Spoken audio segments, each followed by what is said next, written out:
Hello and welcome to Hexed Encountered. My name's Joe.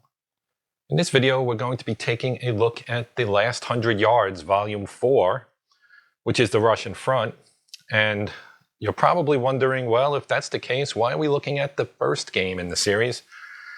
And the reason for that is I kind of wanted to talk about the other games first, kind of briefly, and then talk about the new one, just to kind of go through the evolution. So this is obviously the first game, but it's also the second printing. So this is kind of the updated. Not a whole lot changed, but one thing I did want to point out is the rules version here is 2.1. Now I also have the mission pack here, but we won't be talking about that. I will do some videos on this series because I really enjoy it. So this is the first game, obviously second printing. When I started to get into this particular series, I started with volume 3 actually, because that was the one that had just most recently been released. I am a big fan of the Pacific, so that was why I picked that one up. This one was at that time very difficult to find, except on the secondary market because it was out of print. And you could buy it, but for fairly extravagant prices that I personally was not willing to pay. So this, of course, was followed by volume 2, which was the Airborne over Europe edition, which, as you might expect, just like this one was Western Front, post Normandy and thereafter. So, you know, basically the Germans and the Americans. This one, also Germans and Americans, but more focused on airborne forces. So this one came out in 2020, as you can see. I think this one came out in 2019. You can always tell if you don't know this.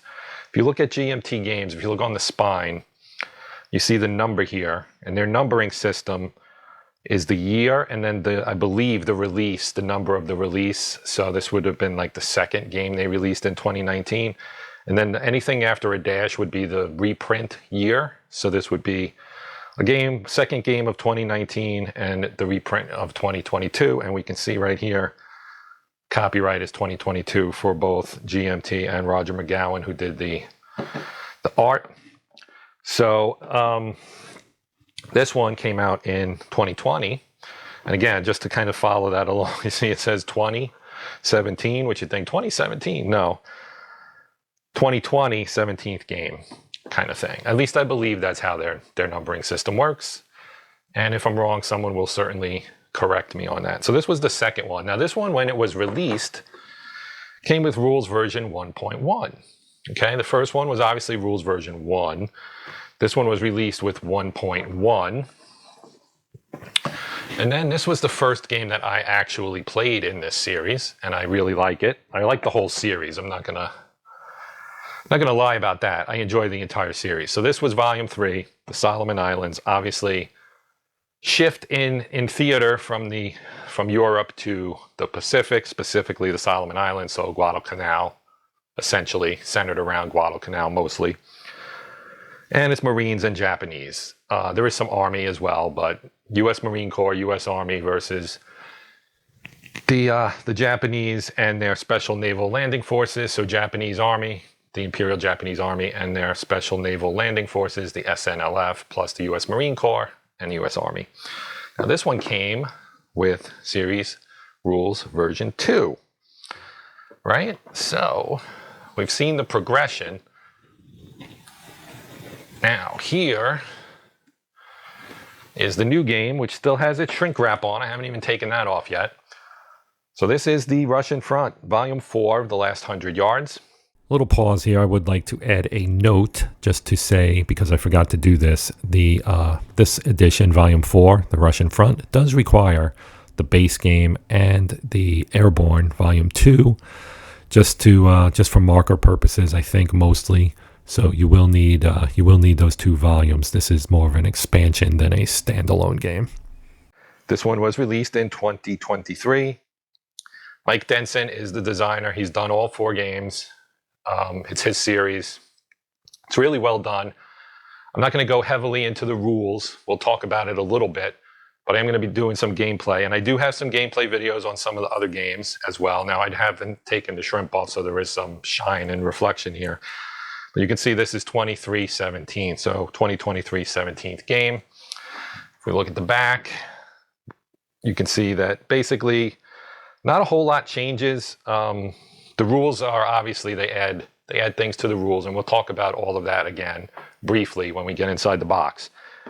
Complexity level of 6, which is slightly above mid-range. I would say that's pretty much spot on. Solitaire suitability, also a 6. The thing is, there are certain there's hidden units and things like that that are part of some of the scenarios of the game, which makes it a little bit less solo friendly. There are also scenarios that don't have hidden units, which are pretty much very solo friendly in my opinion. So let's open it up and take a look at what's inside the box here. So, all right, there we go. So Russian front, as you might expect, Soviet Union and the Germans. So we get our baggies. Now these are interesting. They actually remind me kind of sandwich bags.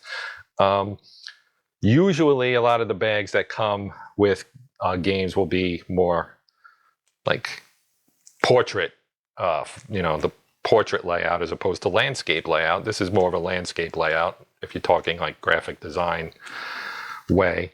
But obviously it's a bag. A bag is a bag, and I'm sure these work just fine. Dice, the series uses a bunch of 10-sided dice. We have 4 here in various colors, as you can see. Series rules version 3.0. That's why I brought this up. I knew the rules had been updated. Every game in the series, the rules get updated. The rules are always backwards compatible, so you can take these rules once you've learned them and apply them to volume 1, 2, or 3, or the mission pack, or whatever you want, anything basically in the entire series. These rules are retro. They're backwards compatible. That's what I was trying to say. Right, so if we take a look inside here, you can see here are the series rules. They've got abbreviations down here, right?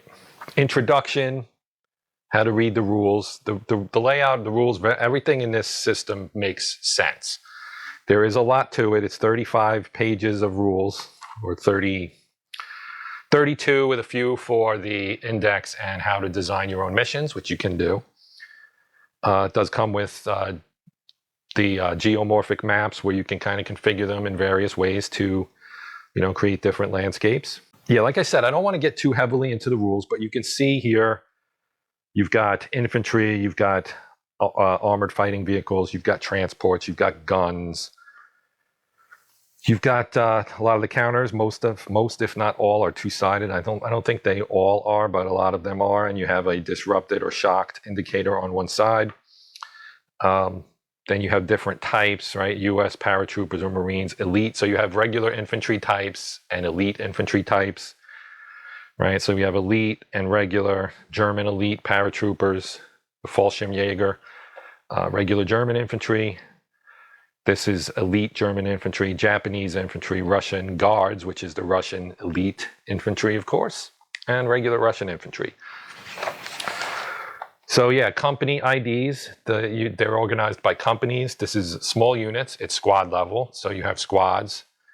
Then you have platoons, and within the platoon, of course, the platoons make a company, and that's how you get this here, right? So you've got Able, Baker, Charlie, Easy and Fox, 1, 2, 3, 4, 5.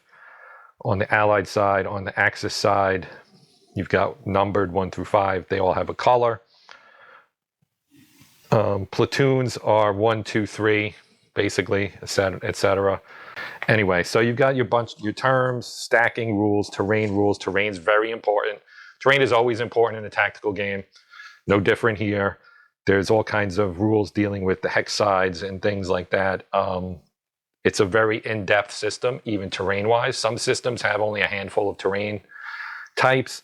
This system, being now that it covers, Eastern Europe, Western Europe, and the Pacific, there's a whole lot of variable terrain in those locations. So there's a lot of different terrain inside the game. Then you've got line of sight rules, of course, concealment. Now, concealment, as I said, that's where the solitaire part becomes a little dicey. There are ways around it. There are ways you can kind of game it a little bit to still have concealment, but still play it solitaire. Sequence of play. So this is important. You got your initiative phase where you determine the initiative, and then you'll have activation phase. So it's kind of action, reaction, activation phase. So the active player will activate his unit, and you can sometimes activate platoons or more than one platoon, depending. There's mechanisms for having group activations. But essentially you activate and then you do an action with that unit, and the opponent can do a reaction. And then you get, it can almost become a chain where you get action, reaction, then a reaction on the enemy's reaction, and so on, kind of a snowball effect. Because everything is really built to be simultaneous, of course, even though it's kind of an I go, you go, but it's a very modified I go, you go. It's I go, you go that leans into like trying to be we go, basically. Then everything is resolved after all the activation. So you'll mark how much firepower essentially you're going to have in a specific location. And then after everybody's been activated, you go to the resolution phase where you resolve all your fire attacks. You'll resolve assaults. You'll resolve mortar fire. And then time lapse. This is an interesting aspect of this system as well. Various actions. The turns will have variable lengths of time elapsed. And time is kind of an important factor in the game. And like I said, I don't want to get down in the weeds too much because I will play this and will show all that stuff while I'm playing it. But one of the things that's really cool, in my opinion, about this system, and there's a lot that's cool about this system, is the way time is handled. I think that's really, really, really clever. So you have various actions, right? There are mandatory actions, maneuvering actions.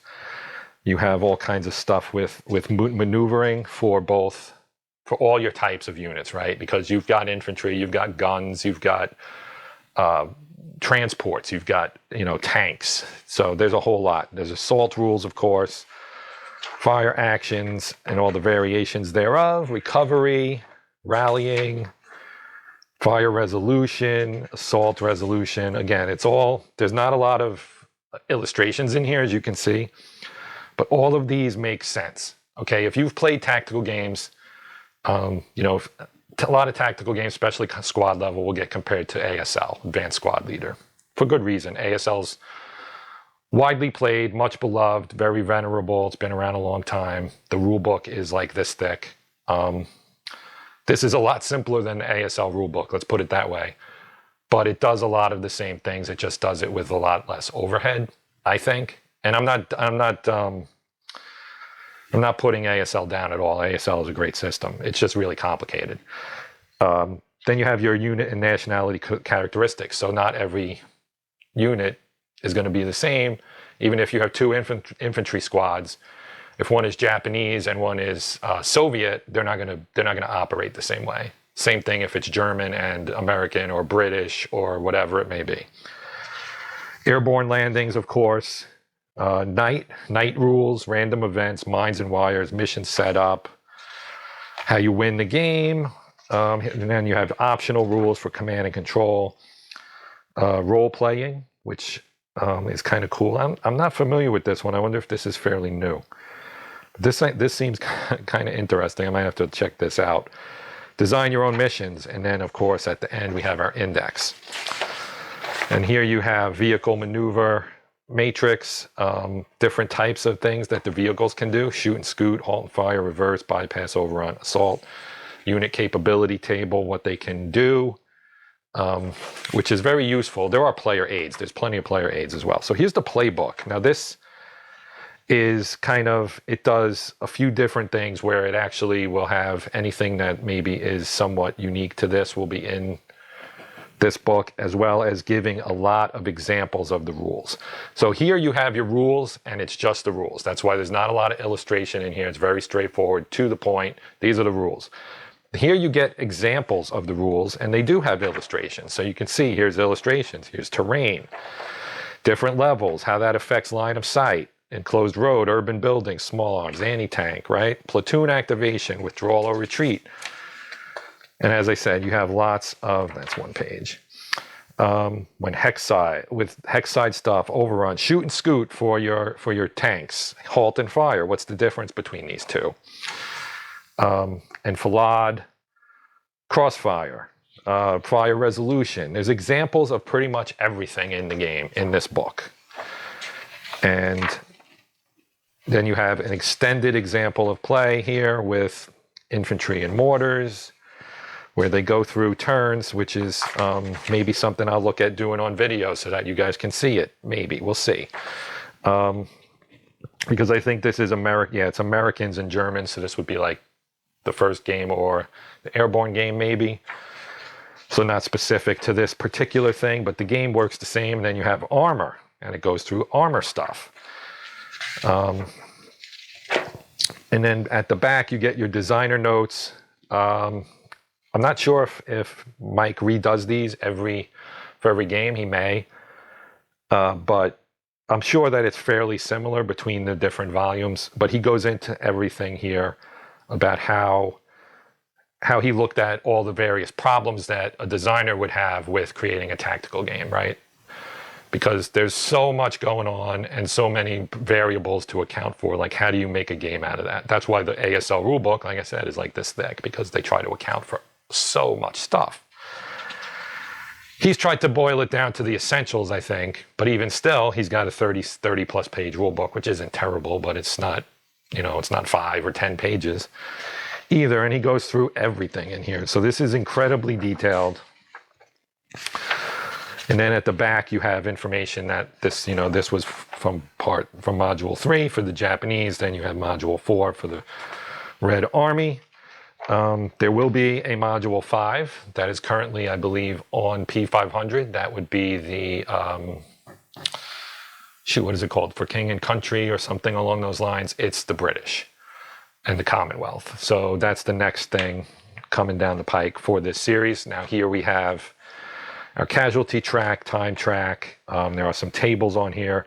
There's a fate table. Coordination. So this is if you wanted to try to activate multiple platoons at once, you roll for that. If you get an 8 to 10, you can conduct a single activation consisting of 2 platoons. All other platoons activate individually. So that gives you, like, winning initiative is massive in this game because you get to go first and the enemy has to react to you, as opposed to the alternative where you're reacting to what the enemy's doing. Time track over here, casualty track, nice sequence of play summary right here, so you can kind of go through this. I use this heavily. I play so many games that I kind of forget nuances, and when I go back to play something, so having something like this is massively, massively helpful. Then we have our player aid cards. There are 2. This is a 2-player game, of course, right? So they're identical. They are fold outs. So what I would do typically is I will fold both open like this, and then I'd have each of them laid out so that I can look at everything. So of course, here on the front, you have your DRMs for your small arms fire, your mortar fire DRMs, the mortar table, small arms mortar resolution, anti-tank DRMs, anti-tank fire resolution table, minefields. Inside, here's your terrain effects table. I like this. It's very straightforward. There's examples of all the terrain. Not every game has this, but this is incredibly useful because I'm probably not alone in the fact that if I have woods and heavy woods, sometimes I can't tell which is which. Here they show you, right? Some of these are shown in red. The red indicates that they block line of sight, I believe. Blocking terrain features, bold black are blocking hexes. So woods are hex types that block, and then a tree line is a terrain feature that blocks line of sight. So see what I mean? It's very, very well put together. We have a blind hex table for when you have differences in elevation between attackers and defenders. Stacking limits, concealment and how it's lost, maneuver point, tactical objectives, disruption, and how you recover and regroup from that. Shock recovery table, and then here on the back you've got your assault resolution. I've used this. I've played the game, so I've used this a lot, and it works really well. And then you have assault value modifiers. What happens to vehicles? Their DRM for vehicle destruction. etc. So lots of good stuff in here. Then we have our multiple, I think there are 9, if I remember correctly from the back of the box, 9 mission sheets. Some of them are two-sided, well, they're all two-sided, but some of them, like this one is 43, and the back has 44. Then you have 45 and 46. Here's 47 and 48, 49 and 50, 51 and 52, 53 and 54, 55, 56, 57 has the do it your own mission on it for the Eastern Front, and 58 is like a big one. The 5th Guards break out at Borisov that has a bunch of maps. This is 8 maps, which is that's large, and it's a 2-pager here. So this is like the big one. And counter sheets, of course. Sheet 5 is a half sheet, so there are 4 full sheets, 1 half sheet. Markers. Here we have some units, of course. We have some armor. These are SU 152s. We got a T-34-85, a couple of those, an IS-2, mines, roadblocks, flares. You can see two-sided. There are dummies, of course, and then foxholes, I think those are foxholes. Then we have our units. So these are the Soviets. And so this is my first look at the Soviets in this system. And you have Molotov cocktails even. Or that's just a leader. Maybe his name is Molotov. I saw Molotov and I was like, oh, Molotov cocktail. But no, that's just Molotov. Because obviously Molotov was named for the Soviet foreign minister. And then you can see, like I said, some are two-sided, some are not. And then we have sheet 2, which looks like it has some replacement counters for volume 3, because that's a Japanese unit, and these are obviously American units. You can always see they put a star here for the Soviets. You have a rising sun, you have a US star, you have the Kreuz for the Germans here, some bunkers. Lots of markers. So these markers are important. You will be using these extensively. They basically show like strength of attack. And again, we'll get into that when we do gameplay. And sheet 4, more markers. Lots of markers, smoke, all kinds of stuff. Out of command, the casual differential, etc. All kinds of stuff. Assault markers, fire actions, heroes. The initiative marker will be Soviet on one side and German on the other. And then the maps. There are 8, or let me count. How many are there? 6 maybe? 1, 2, 3, 4, 5, 6, 7. So it was right in between what I said. They're all double-sided. So you've got map 41, and on the other side, 42. Then we have 44. And you can see some of the terrain effects. We've got a rail line running right here alongside a road with a rail station. Some nice elevated features here, a little town.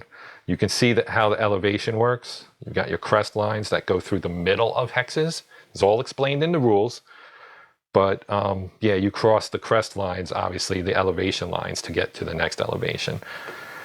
So this is 44. On the other side, we have 50, which is more rural, a lot of woods. And a few buildings. 45, got a big winding river through it with a bridge. This is nice too. We got some lighter woods here maybe. Some fields, some hedges, etc.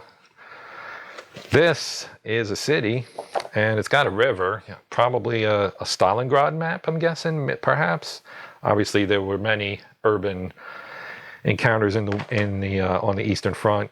Stalingrad being one of them. Well, probably the most famous. And we have a bridge here that crosses the river. A lot of buildings here. That's map 39. On the other side of 45. Here's 46, which also has a river. And again, these are geomorphic, so you can attach them to each other in various configurations. On this side is 40. Got some nice marshy terrain in this one. Some swamp-like terrain. 47 right here, 47. And on this side, 51. 48. So this is fairly thick cardstock. They're not flimsy at all. And they'll lay pretty flat if you kind of gently fold them a little bit. Obviously, you can put plexi on top. We have 48. This again has a rail line, so this one would probably pair up real nicely with that previous one we saw, which had the rail line, and you could have a really long rail line. And we have 53 on this side. And then finally 52, which is kind of sparse roads. There are some hills on here, some buildings. And on the other side, 43, which is a slightly more built up area, still fairly rural, but lots of buildings, some roads, a lot of woods. This one would probably be fun to play on because you'd have a lot of concealment to work with. Depending on your approach, if you just want to straight up bang out fight, some of this open terrain stuff might be your cup of tea. So there you have it. This is the Last 100 Yards Volume 4. This is a fantastic series, I'm not going to lie. I'm a big fan. If you're a subscriber or you've watched a lot of my videos, you know I love tactical games. I'm doing a platoon level tactical series. I thought about doing a squad level one. There are so many squad games, and I like a lot of. I have yet to play one I don't like. I like some more than others. This is also true with the platoon series, by the way.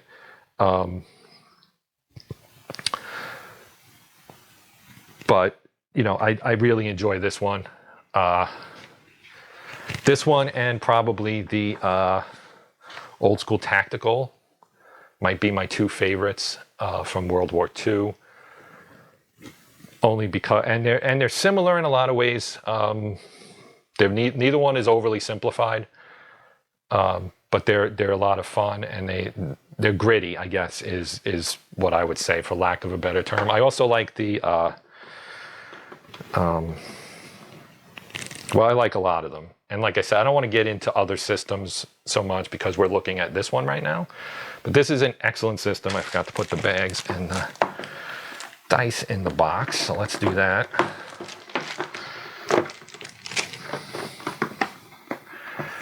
Got a nice Soviet machine gunner here, it looks like. Here on the cover. So yeah. Big fan of tactical level games. Big fan of this one in particular. Obviously, the Eastern Front is always interesting. Really looking forward to playing this. Probably won't actually play it until December. So a couple weeks or so, probably. Because I have a lot of other things on my production schedule, so to speak. Which is, you know, I'm my own executive producer, but I still try to hold myself to my executive producer's design for what I'm doing. It's mostly a joke. I can do what I want, but I do have things I want to that I have planned to do in November that I want to finish, and then I'm definitely going to play this. I have another GMT game I'm going to do an unboxing on as well that I got with this one. So that one will be coming out probably this month in November as well, sometime in the next week or so. Like I said, I have other things. This is I have a theme for the month. And so I'm going to kind of finish that. I'm also working on my platoon level series. I have a few more things with that I want to do. But anyway, that's going to wrap it up for now. I tend to babble. I apologize. Thank you for watching. I hope you found it interesting. I know it's basically an unboxing, and those are kind of a snooze fest in general. But I hope I gave you enough context that this might have been at least pseudo interesting or pseudo useful. Anyway, I'm done. My name's Joe. This has been Hexed Encountered. Please consider liking, sharing, subscribing, etc. Support the channel. Much appreciated. But until next time, happy gaming.